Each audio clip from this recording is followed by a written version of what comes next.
तो हेलो बच्चों, आइए आप सबका स्वागत है आपका अपना चैनल यूट्यूब में। और आज हम बात करने वाले हैं इकोनॉमी की। इकोनॉमी सिस्टम आज हम लोग पढ़ेंगे। इकोनॉमी अर्थव्यवस्था, ध्यान दीजिए, इसका कोई क्लास नहीं है। इकोनॉमी ये क्लास लेवल के लिए भी है, 8th क्लास के लिए भी, 10th क्लास के लिए भी, 12th क्लास के लिए भी और अदर सभी एग्ज़ाम्स के लिए भी और जनरल नॉलेज के लिए भी, क्योंकि ये काफ़ी ज़्यादा ज़रूरी है आप लोगों को समझना, ठीक है। क्योंकि ये जो है हमारे आसपास के रोज़मर्रा की जीवन की जो व्यवस्थाएं होती है, सारी व्यवस्थाएं आज हम इसके माध्यम से समझेंगे, इकोनॉमी के माध्यम से, ठीक है। आज हम विकास नहीं यहाँ पर पढ़ेंगे, आज हम अर्थव्यवस्था को समझेंगे कि अर्थव्यवस्था क्या होता है, अर्थव्यवस्था कितने प्रकार के होते हैं, अर्थव्यवस्था कैसे कार्य करता है, ठीक है। तो ये मेरा जो क्लास चल रहा है अभी ऑफलाइन ऑनलाइन दोनों क्लास एक साथ मेरा चल रहा है, कंबाइंड क्लास है, ठीक है। तो इसलिए आप लोग ध्यान दीजिएगा कि जो आज हम आपको सिखाए पढ़ाए सारी चीज़ को आप लोग क्लियर करते चलिएगा, आप लोग ऑनलाइन भी और आप लोग ऑफलाइन भी, ठीक है। तो चलिए आइए हम बात करते हैं। देखिए, सबसे पहले हम समझेंगे कि अर्थव्यवस्था क्या है।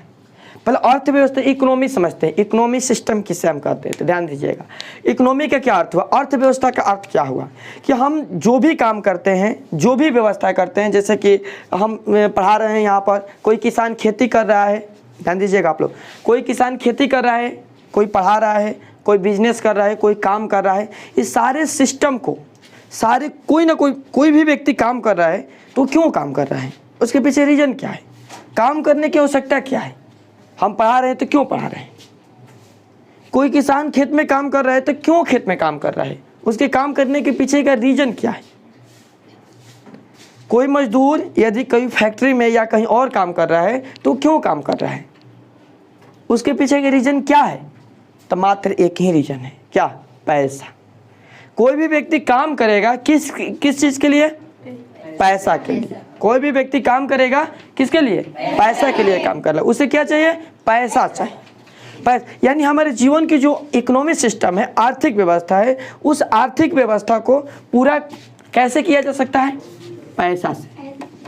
मतलब हमारा कहने का अर्थ यह नहीं हुआ कि हम यह नहीं कर रहे हैं कि हर चीज़ पैसा से खरीदी जा सकती है, हर चीज़ पैसा से मिल जाएगा, ये बात हम नहीं कर रहे यहाँ पर। लेकिन हमारी जीवन की अधिकतर आर्थिक व्यवस्थाएं, सुविधाएं हम पैसा से खरीद सकते हैं, अधिकतर रोजमर्रा के जीवन, यानी हमारे जीवन के एक महत्वपूर्ण भाग है का पैसा। पैसा हमारे जीवन का एक महत्वपूर्ण भाग है, ठीक है। हमारे जीवन के आर्थिक क्रियाओं को संचालन करने के लिए क्या जरूरी है, पैसा जरूरी है। हमारे कहने का अर्थ यह नहीं है कि हम हर चीज़ पैसा से खरीद सकते हैं, ठीक है।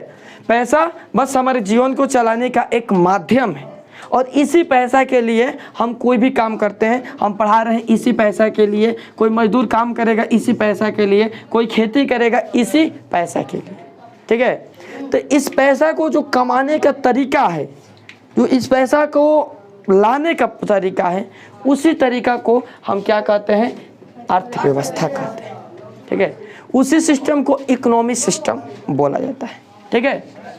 अब आते हैं हम लोग अपने परिभाषा पर कि अर्थव्यवस्था क्या होता है। तो जीवन यापन के लिए, मतलब जीवन को जीने के लिए, अपने जीवन को जीने के लिए अपनाई गई सभी आर्थिक क्रियाएं, आर्थिक व्यवस्थाएं अर्थव्यवस्था कहलाती है। अर्थव्यवस्था समझ में है, जीवन को या जीवन यापन के लिए अपनाई गई वह सारी व्यवस्थाएं जो हमारे जीवन के जरूरतों को पूरा करें, हमारे जीवन को आगे बढ़ाए, सभी सिस्टम क्या कहलाता है, अर्थव्यवस्था कहलाता है, हमारी आर्थिक व्यवस्थाएं कहलाती है, ठीक है। अब हम समझते हैं अर्थव्यवस्था के प्रकार। अर्थव्यवस्था समझ में, अर्थव्यवस्था क्या होता है, तो जो हमारे जीवन को आगे बढ़ाने में मदद करता है, जो हमारे जीवन के आर्थिक जीवन यापन के लिए जिस हम तरीका को अपनाते हैं, जिस व्यवस्थाएं को अपनाते हैं, वह व्यवस्थाएं क्या कहलाती है, हमारे लिए अर्थव्यवस्था का काम करती है, ठीक है। अब हम समझते हैं कि अर्थव्यवस्था के प्रकार, टाइप ऑफ इकोनॉमी, अर्थव्यवस्था कितने प्रकार की होती है। आप लोग ध्यान से समझिएगा, बहुत ही इंपॉर्टेंट है अर्थव्यवस्था के प्रकार। अर्थव्यवस्था कितने प्रकार की होती है और कौन सी अर्थव्यवस्था कब लागू होती है, कैसी अर्थव्यवस्थाएं रहनी चाहिए, सारी चीज़ का इस टॉपिक में हम क्लियर करने वाले हैं कि अर्थव्यवस्था कितने प्रकार की होती है। अर्थव्यवस्था सामान्यतः अर्थव्यवस्था को 3 भागों में डिवाइड किया गया है। अर्थव्यवस्था को कितने भागों में? 3 भागों में डिवाइड किया गया है। किसको? अर्थव्यवस्था को। हमारे इकोनॉमिक सिस्टम को 3 भागों में बांटा गया है। 3 भागों में बांटा गया है। पहले भाग को हम यहाँ पर कहेंगे पूंजीवादी अर्थव्यवस्था, दूसरे भाग को कहेंगे समाजवादी अर्थव्यवस्था और तीसरे भाग को कहेंगे मिश्रित अर्थव्यवस्था। अब तीनों अर्थव्यवस्था को, तीनों इकोनॉमिक सिस्टम को हम यहाँ पर समझते हैं कि कौन से अर्थव्यवस्था किसके काम आती है, कौन से अर्थव्यवस्था में क्या होता है, कौन से अर्थव्यवस्था कब प्रयोग में लानी चाहिए, कब यूज होता है, कौन से अर्थव्यवस्था में हम लोग रहते हैं, हमारी भारत की अर्थव्यवस्था क्या है, इस चीज़ को हम यहाँ पर जानेंगे। ठीक है, ध्यान दीजिएगा। पूंजीवादी अर्थव्यवस्था को समझते हैं। पूंजीवादी अर्थव्यवस्था मतलब पूंजीवादी अर्थव्यवस्था का अर्थ यह हुआ, हम यहाँ पर भोजपुरी में भी समझाएंगे, एग्जाम्पल देकर यहाँ पर भी समझाएंगे कि पूंजीवादी अर्थव्यवस्था क्या है। पूंजीवादी अर्थव्यवस्था है कि वह अर्थव्यवस्था जिसके ऊपर किसी एक निजी व्यक्ति का हाथ हो, किसी एक निजी व्यक्ति का हक हो, उस व्यवस्था को हम क्या कहेंगे? पूंजीवादी अर्थव्यवस्था कहेंगे। पूंजीवादी अर्थव्यवस्था क्या है? तो पूंजीवादी अर्थव्यवस्था वह अर्थव्यवस्था है जिस पर किसी निजी व्यक्ति का हक हो। निजी मतलब कोई एक व्यक्ति का हक हो, और उस व्यवस्था को हम क्या कहेंगे? अर्थव्यवस्था, पूंजीवादी अर्थव्यवस्था कहेंगे। जैसे कि मान लीजिए हम लोग का ये क्लास, जो ये क्लास है, ये क्लास क्या है? इस पर निजी व्यक्ति मतलब मेरा ही हक है, मैं इसे जैसे चाहूँ उसे डेवलप कर सकता हूँ, चला सकता हूँ, मतलब मेरा पर्सनल का हक है। तो वह व्यवस्था मेरे लिए क्या हो जाएगी? पूंजीवादी अर्थव्यवस्था हो जाएगी। ठीक है, जैसे मान लीजिए कि हम एक छोटा सा बिजनेस किए, कोई दुकान कर दिए, कुछ किसी चीज़ का बिजनेस कर दिए। ठीक है, तो उस व्यवस्था में ध्यान दीजिएगा आप लोग, उस व्यवस्था में हमारा जितना भी आय लगेगा उसको करने में, और उससे जितने भी आमदनी होगी, जितने भी हमारा प्रॉफिट होगा, उस सभी चीज़ हमारे लिए क्या कहलाएगी? पूंजीवादी अर्थव्यवस्था कहलाएगी। वह व्यवस्था कौन सी हो गई? पूंजीवादी अर्थव्यवस्था।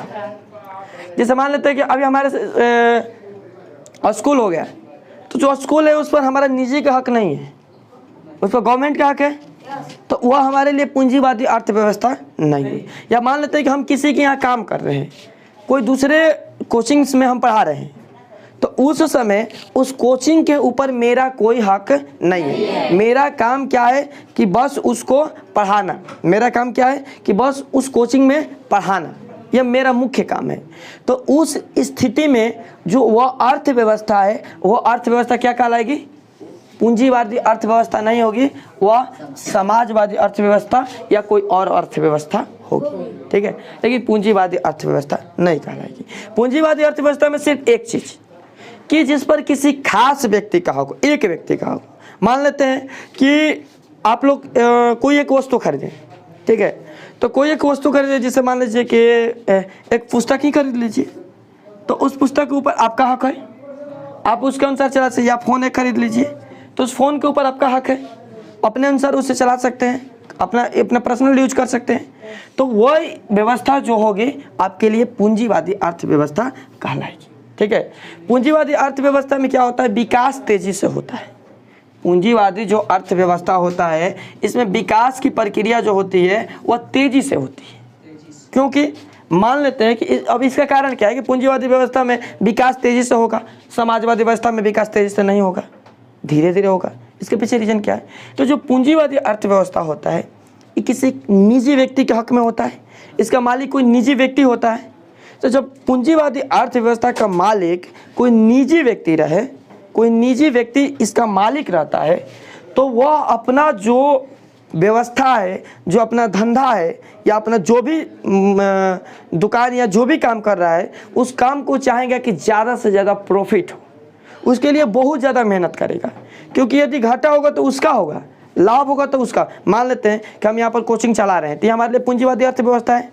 तो मैं यहाँ पर क्या करूँगा? अपने कोचिंग को चलाने के लिए यहाँ पर जितना हो सके उतना मैं मेहनत करूँगा, जितना मेरे से हो सके उतना मेहनत करूँगा, ताकि ज़्यादा से ज़्यादा हमें प्रॉफिट हो, ज़्यादा से ज़्यादा हम अच्छे से पढ़ा सकें, उतना मेहनत मैं करूँगा। क्योंकि हमारे निजी का हक है, तो इसमें विकास तेज़ी से होता है।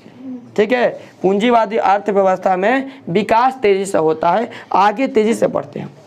ठीक है। लेकिन इसमें घाटा यह होता है कि विकास तेज़ी से होता है तो जो वस्तु, मान लेते हैं कि हम ये वस्तु मान लीजिए कि कोई निजी कंपनी बनाई, यानी पूंजीवादी अर्थव्यवस्था के अनुसार बना, तो वो जो निजी कंपनी है इस वस्तु को अपने अनुसार बेचेगी, ठीक है। 25 रुपये 30 रुपये उसको जितना मन करे उतना में वो बेचेगी, क्योंकि यह उसकी पूंजीवादी अर्थव्यवस्था के अंतर्गत है। इस पर कोई सरकार का हक नहीं है, कोई भी व्यक्ति का हक नहीं है, उस कंपनी का हक है। जैसे एग्जांपल के तौर पर ले ले कि जियो आने से पहले एयरटेल था, तो एयरटेल पूरे नेटवर्क का मालिक था। मतलब एयरटेल जैसे चाहता, अब लोग मजबूर थे भाई, कोई भी व्यक्ति एयरटेल का सिम लेता था, ठीक है। उसमें एयरटेल का सिम पहले तो 1000 के सिम लो, ठीक है, और उसमें 999 रुपये का लाइफ टाइम कराना पड़ता था, और उसके बाद रिचार्ज कराओ।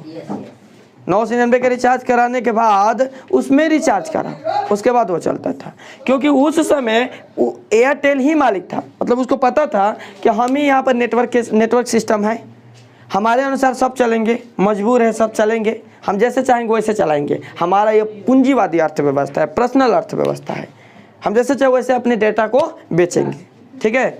लेकिन इस सारी कंपनी को एक कंपनी जियो जब आई मार्केट में, तो जियो ने क्या किया कि ये भी निजी अर्थव्यवस्था है, पूंजीवादी अर्थव्यवस्था है, तो मेरा है भाई, हम लुटाए या बेचे उससे आपको मतलब।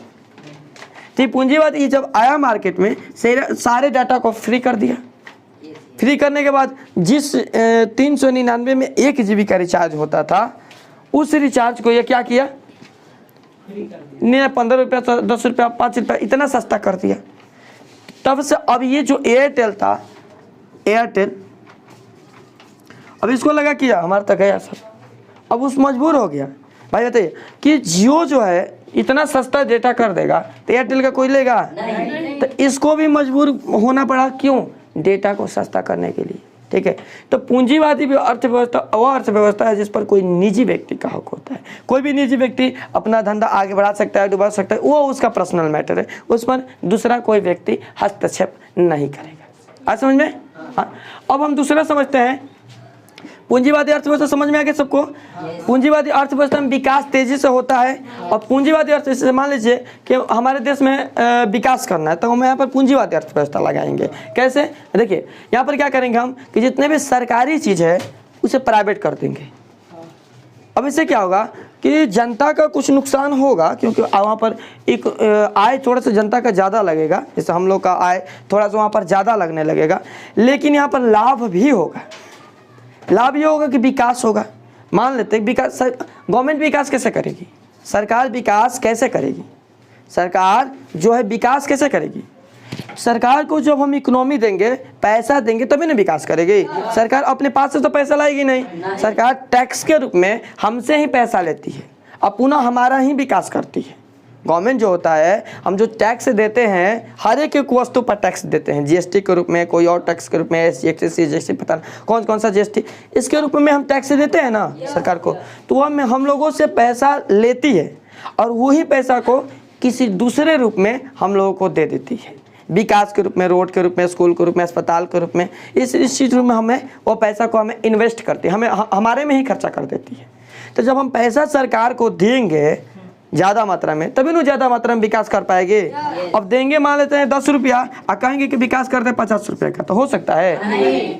इसके लिए हमें उतना देना पड़ेगा सरकार को, गवर्नमेंट को उतना डोनेट करना पड़ेगा, टैक्स देना पड़ेगा।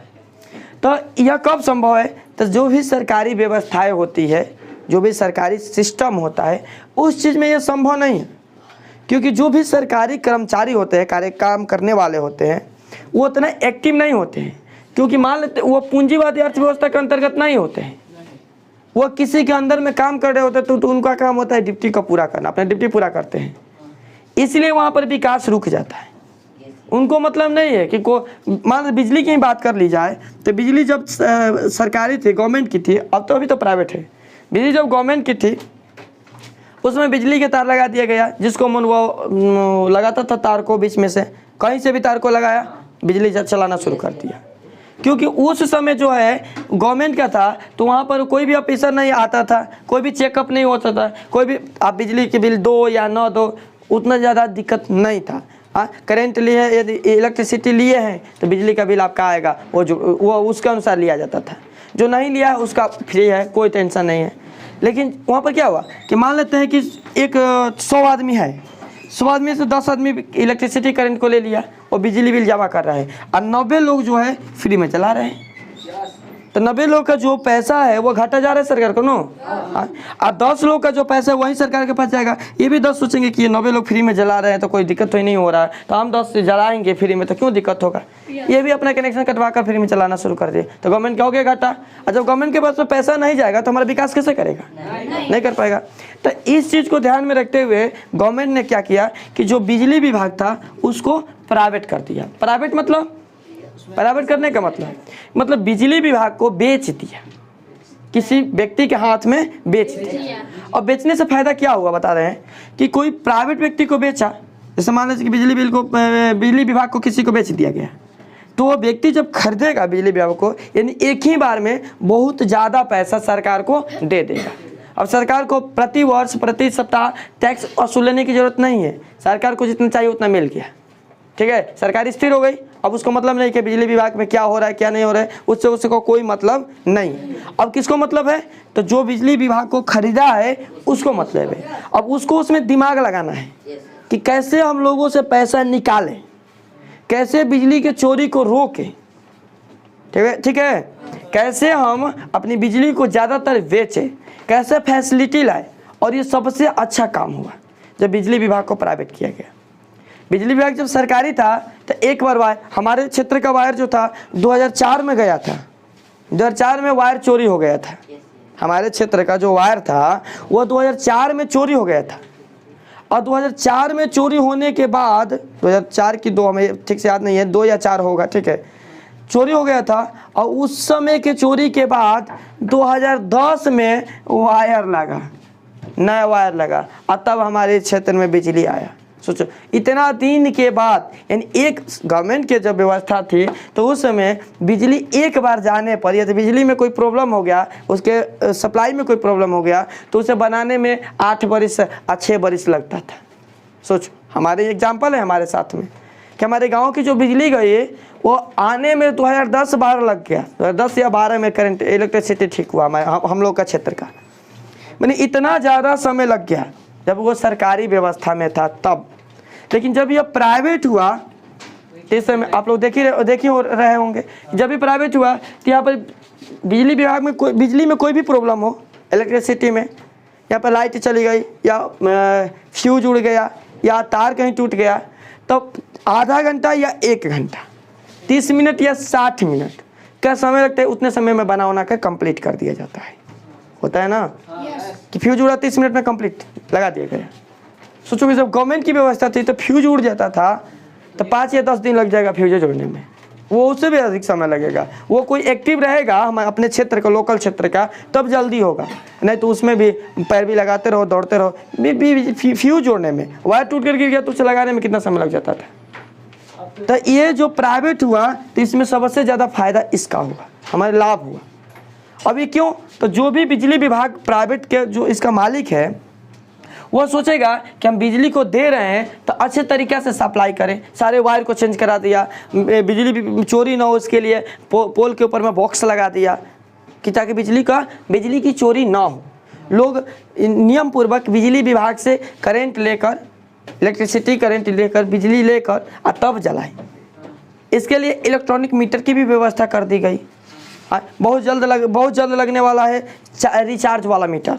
जैसे मोबाइल का रिचार्ज रहता है तो चलता है, उसी तरह मीटर में हम रिचार्ज करेंगे ना तो वह चलेगा, करंट इलेक्ट्रिसिटी देगा, और उसका जो भी पैसा खत्म होगा कि बस उसका इलेक्ट्रिसिटी रुक जाएगा। शहर में लग भी रहा है और हमारे क्षेत्र में भी लगेगा, ठीक है, हाँ बक्सर में भी लगा है। हो गया यहाँ पर, तो हम समझ गए ये चीज़। मतलब ये पूंजीवादी अर्थव्यवस्था में हमारा विकास तेजी से होता है। कहने का अर्थ ही है कि पूंजीवादी अर्थव्यवस्था में हमारा विकास तेजी से होता है। उसी तरह रेलवे है जो गवर्नमेंट की है, अब वो भी सबसे सरकारी से प्राइवेट हो जाएगा तो उसमें भी विकास तेजी से होने लगेगा, ठीक है। और यहाँ पर भी बहुत सारे लोग कहेंगे कि मोदी सरकार ने रेलवे बेच दिया, बिजली बिल बेच दिया, तो उसमें सरकार गवर्नमेंट को लाभ है ना, उससे फायदा है, विकास है भाई, तो बेचेगा। सब नहीं समझ पाएंगे ना, ठीक है। आज हम समझते हैं दूसरा चीज समाजवादी अर्थव्यवस्था, ठीक है। दूसरा चीज क्या है? समाजवादी अर्थव्यवस्था। समाजवादी अर्थव्यवस्था में क्या होता है? ये पूंजीवादी अर्थव्यवस्था क्लियर हुआ। अब हम समझते हैं समाजवादी अर्थव्यवस्था। समाजवादी अर्थव्यवस्था क्या होता है? तो समाजवादी अर्थव्यवस्था में सरकार और राज्य दोनों का हाथ होता है। मतलब क्या? पूंजीवादी अर्थव्यवस्था में यदि मनमानी शुरू हो गई कि अपने अनुसार हम अब मानते हैं कि बिजली विभाग ने बिजली खरीद लिया तो कहेगा कि हम 500 रुपये यूनिट बेचेंगे, 1 यूनिट का 500 रुपया हो जाएगा, तो ज़्यादा ना हो गया? अब इतना कौन देगा? 500 रुपये यूनिट। तो इसके लिए इस चीज़ को यदि आप आवश्यकता से अधिक करेंगे, मानते हैं कि हमारा कंपनी बना, हम ये मार्कर लगाए हैं, ठीक है, मार्कर बनाने की जो हमारी कंपनी मार्कर बनाने का काम चल रहा है, तो इस मार्कर का मूल्य मेरा 25 रुपया हुआ, हम बेचे इसे 200 रुपया का, तो इसके ज़्यादा ना हो गया? तो इस चीज़ पर लगाम लगाना जरूरी है। तो इस चीज़ पर मान लेते हैं पढ़ा रहे हैं, यहाँ पर हम अपना फीस कितना भी रख सकते हैं, इसमें कोई दिक्कत नहीं है। हम अपना फीस रख दें 1 लाख 1.5 लाख रुपए रख दे, या बहुत ज़्यादा रख दे, तो मेरे पास कोई आएगा? इसमें तो मेरा तो घाटा होगा ना, तो हम नहीं रखेंगे। समझ में आया? फिर भी इस पर लगाम लगाने के लिए बहुत सारे सिस्टम्स हैं, और इसी सिस्टम को पूंजीवादी अर्थव्यवस्था में मनमानी पर लगाम लगाने के लिए समाजवादी अर्थव्यवस्था को बनाया गया है। समाजवादी अर्थव्यवस्था में जो भी आर्थिक व्यवस्था होती है, जो भी उद्योग धंधे या जितने भी संसाधन होते हैं, उन सब पर सरकार या राज्य का हाथ होता है। मतलब गवर्नमेंट, केंद्र सरकार मतलब कहे तो मोदी जी, और अपने बिहार में कहे राज्य सरकार तो नीतीश कुमार ना, तो इनका हाथ होता है समाजवादी अर्थव्यवस्था पर, ठीक है। इनका हाथ होता है, मतलब इनका ये मालिक होते हैं, एक तरीके से गवर्नमेंट मालिक होता है। जब किसी भी वस्तु का मालिक, किसी भी संस्था का मालिक गवर्नमेंट रहे, सरकार रहे, तो उस व्यवस्था को हम समाजवादी अर्थव्यवस्था कहते हैं। मतलब समाज मालिक रहे, गवर्नमेंट मालिक है नहीं, सरकार मालिक है, मतलब क्या? समाज मालिक है। सरकार तो समाज से ही बनती है ना, तो मतलब समाज, गवर्नमेंट का मालिक का अर्थ हुआ कि यहाँ पर समाज मालिक है, समाज के सभी लोग मालिक है, सभी लोग का बराबर अधिकार है। मान लेते हैं कि गवर्नमेंट के द्वारा एक चंपा कल लगा दिया गया, एक नल लगा दिया गया, तो उस नल के ऊपर में उस समाज के जितने भी लोग हैं उन सभी लोगों का हक है, सभी लोग उसका यूज करेंगे। क्यों? तो उस वह गवर्नमेंट के अंदर में आता है। लेकिन मान लीजिए कि नल को हम खुद लगा दिए अपने पर्सनल संपत्ति से, तो उस नल पर एक तरीके से पैतृक रूप से मेरा हक होगा। तो हम चाहेंगे तो हम कोई किसी व्यक्ति को उस नल पर पानी भरने देंगे, या नहीं चाहेंगे तो नहीं भरने देंगे। समझ में आ गया? समझ आ गया? तो उसी तरह समाजवादी व्यवस्था पर क्या होता है? कोई भी व्यक्ति का बराबर का हक होता है। इसके अंदर मंदिर आ जाएगा, मस्जिद आ जाएगा, मतलब इस सब चीज़ आ जाएगा, मंदिर मस्जिद या बहुत सारी चीज़ जो जिस पर सरकार गवर्नमेंट का हक, सभी व्यक्ति वहाँ पर जा सकते हैं, सभी व्यक्ति काम कर सकते हैं, कुछ भी कर सकते हैं। रोड आ जाएगा, उस पर सभी व्यक्ति जा सकते हैं, आ सकते हैं। वो सभी चीज़ें क्या होती है? समाजवादी अर्थव्यवस्था के अंतर्गत आती है। क्लियर? कोई दिक्कत समाजवादी अर्थव्यवस्था में? तीसरा चीज़ की यहाँ पर बात करें तो ये होती है हमारी मिश्रित अर्थव्यवस्था।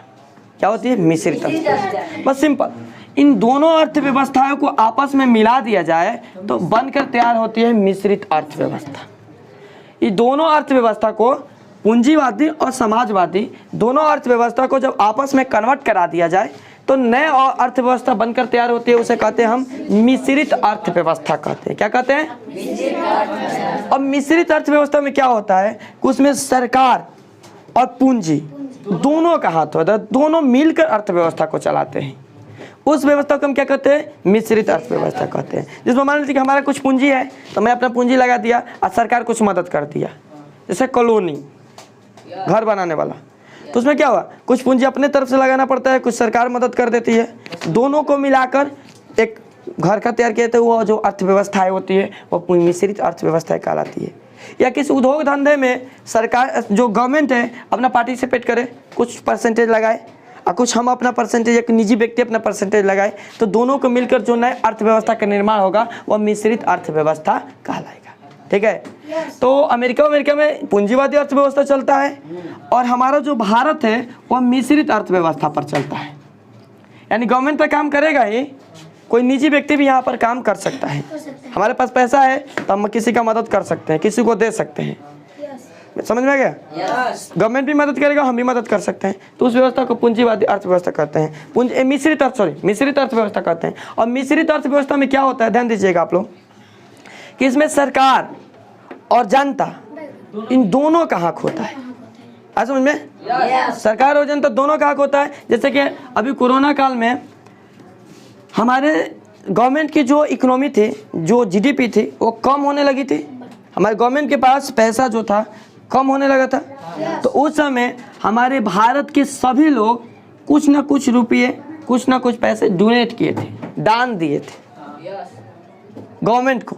तो यदि मिश्रित अर्थव्यवस्था नहीं रहता तो गवर्नमेंट को दान नहीं देते। यहाँ पर सभी भारत के देशवासी जो है सहयोग करके ये अपनी अर्थव्यवस्था, अपनी इकोनॉमी सिस्टम को बचाने के लिए सरकार और हमारे देश के लोग दोनों मिलकर अपनी इकोनॉमी सिस्टम को बचाए। तो उस व्यवस्था, वो व्यवस्था क्या कहलाएगा? मिश्रित अर्थव्यवस्था कहलाएगा। समझ में आ गया? टोटल अर्थव्यवस्था। अब हम बात करते हैं अर्थव्यवस्था के कुछ और अंग। तो अर्थव्यवस्था को जनरली दो अंगों में विभाजित किया गया है। पहले को क्या कहा जाता है? विकसित, और दूसरे को विकासशील। अब दोनों में अंतर क्या है? विकसित और विकासशील क्या कहलाता है? विकसित का मतलब होगा कि वह देश जो विकास कर गया है, वह देश जो विकास कर गया है, जो विकास कर गया है वह विकसित कहलाएगा। और जो विकास कर रहा है यानी विकसित होने के करार पर है, वह क्या कहलाएगा? विकासशील कहलाएगा। आज समझ में? जो देश विकास कर गया है वह विकसित देश कहलाएगा, और जो विकास कर रहा है यानी विकसित होने वाला है वह देश क्या कहलाएगा? विकासशील कहलाएगा। ठीक है? तो जो देश विकास कर गया विकसित देश, और जो विकास करने वाला है, विकास कर रहा है, विकासशील देश कहलाता है। ठीक है? विकसित देश में क्या होता है कि विकसित देश में प्रति व्यक्ति आय अधिक होता है। मतलब उसमें प्रति व्यक्ति आय क्या होता है, इसे हम नेक्स्ट क्लास में, लाइव क्लास में समझेंगे। ठीक है? प्रति व्यक्ति आय क्या होता है, मतलब क्या होता है प्रति व्यक्ति आय, कि पूरे देश में जितने भी लोग हैं उस एक व्यक्ति का आय जो होता है अधिक होता है। अभी से हम चर्चा करेंगे डिटेल्स में, यहाँ पर ऐसे नॉर्मली समझा रहे हैं। इसको हम बताएंगे कैसे निकाला जाता है प्रति व्यक्ति आय, इसके फार्मूला होता है। तो हम इसे चर्चा करेंगे, अभी नहीं, अगले क्लास में चर्चा करेंगे कि प्रति व्यक्ति आय क्या होता है। बस इतना समझ जाते हैं कि विकसित जो देश होता है उस देश में प्रति व्यक्ति आय यानी कि जो एक आदमी की आमदनी है, कमाई है, वो ज़्यादा होती है, वो विकसित देश कहलाता है। मतलब क्या है, देखिए हम यहाँ पर, हमारे जो देश है वो विकसित देश नहीं है, विकासशील है। हमारा जो देश है भारत, वह विकासशील है, विकसित होने के करार पर है। विकसित देश किसे कहा जाएगा कि हमारे पास वो सभी चीज़ उपस्थित रहेगा जो हम चाहते हैं। अभी हम मान लीजिए कि हमारे देश में कोई व्यक्ति चाहे कि हम मतलब 4 चक्का की गाड़ी खरीद ले, कुछ और खरीद ले, फ्लाइट खरीद ले, तो उसके जो बैलेंस है वो कम रहेगा तो नहीं कर पाएगा। मतलब वो विकासशील के करार पर है। लेकिन विकसित देश में सभी लोगों के पास में इतने संपत्ति रहेगी कि वो जो चाहे वो खरीद सके। गाड़ी भी खरीद सकता है, मकान भी खरीद सकता है, फ्लाइट भी खरीद सकता है। समझ में आ गया ना? तो वह विकसित कहलाएगा। और हमारे यहाँ हमें सोचना पड़ेगा, नहीं खरीद पाएंगे, तो वह क्या कहलाएगा? विकासशील कहलाएगा। ठीक है? अब इसमें से कोई पूरे व्यक्ति में से कोई व्यक्ति खरीद लेता है तो वह विकसित नहीं हो जाएगा, क्योंकि विकसित होने के लिए पूरे सिस्टम को विकसित करना पड़ेगा, पूरे भारत को विकास करना पड़ेगा, तब जाके हमारा देश विकसित देश होगा। कोई एक आदमी विकास कर गया, कोई एक आदमी विकसित हो गया, तो वह विकसित देश नहीं कहलाएगा, वह उस व्यक्ति का विकास हुआ है। विकसित कब कहलाएगा? जब पूरे देश के लोग की प्रति व्यक्ति आय अधिक हो जाए, पूरे देश के लोग का प्रति व्यक्ति वो विकसित हो जाए, तब वह क्या कहलाएंगे? विकसित कहलाएंगे, विकासशील या विकसित कहलाएंगे। ठीक है?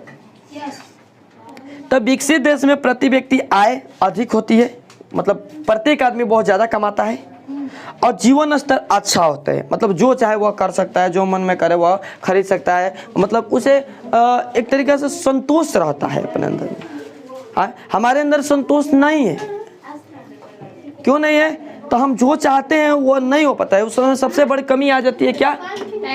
पैसा। ठीक है? सबसे बड़ी कमी क्या है? पैसा। और यही पैसा सबसे बड़ी कमी है जो हमारे देश को विकासशील बनाता है, विकसित नहीं बनाता है। जब हमारे देश के भी प्रति व्यक्ति आय अधिक हो जाएगी, प्रत्येक व्यक्ति का जीवन स्तर अच्छा हो जाएगा, तो हमारा देश क्या कहलाएगा? विकसित देश कहलाएगा। ठीक है, सुनाओ। तब विकासशील किस कौन सा देश होता है? तो विकासशील जो देश विकसित होने के करार पर रहता है वो विकासशील कहलाता है। इसमें प्रति व्यक्ति आय जो होता है क्या होता है? कम होता है, और जीवन स्तर उतना अच्छा नहीं होता है, खराब होता है। मतलब जो चाहे वो नहीं कर सकता है। तो इस तरह ये अर्थव्यवस्था का 2 भाग हो गया। अब अर्थव्यवस्था व्यवसाय या आर्थिक क्रिया के आधार पर अर्थव्यवस्था के 3 क्षेत्र होते हैं।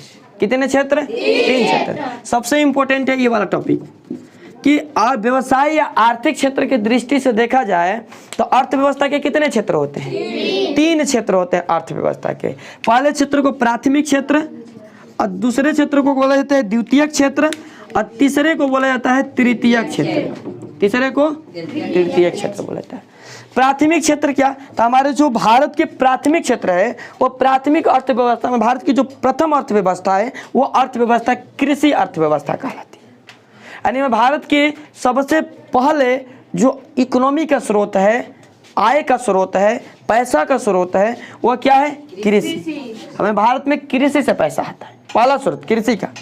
और द्वितीय क्षेत्र में जाए हम तो इसे औद्योगिक क्षेत्र भी कहा जाता है, क्योंकि पहला क्षेत्र, पहले तरीका हमारे भारत में पैसा, भारत की इकोनॉमी आने का पहला रास्ता कृषि है, और दूसरा रास्ता क्या है? औद्योगिक, उद्योग धंधा दूसरा क्षेत्र है।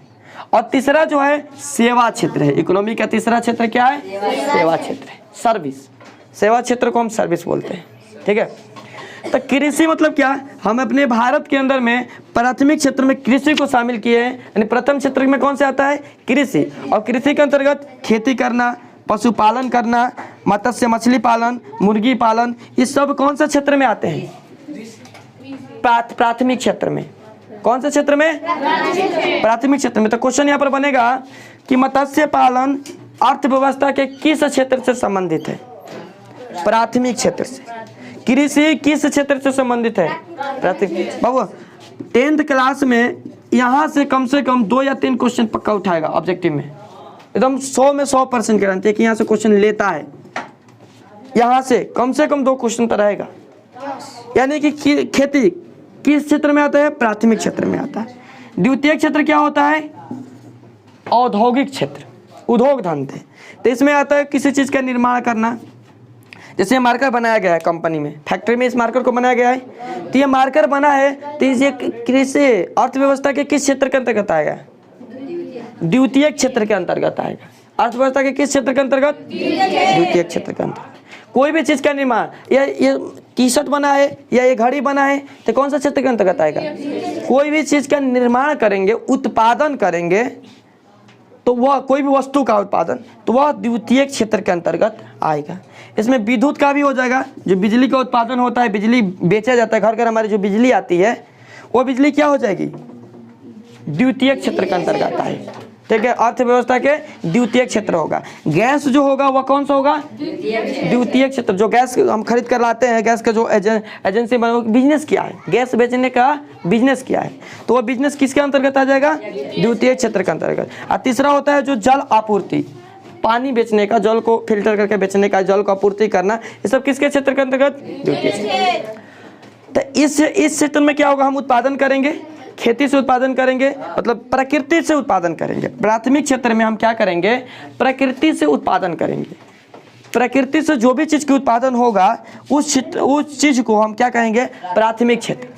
और जो चीज़ को हम खुद बनाएंगे, फैक्ट्रियों में निर्माण करेंगे, कोई भी चीज़, जैसे वस्तु हो गया, पुस्तक हो गया, मार्कर हो गया, शर्ट हो गया, घड़ी हो गया, ये सारी चीज़ का निर्माण होता है।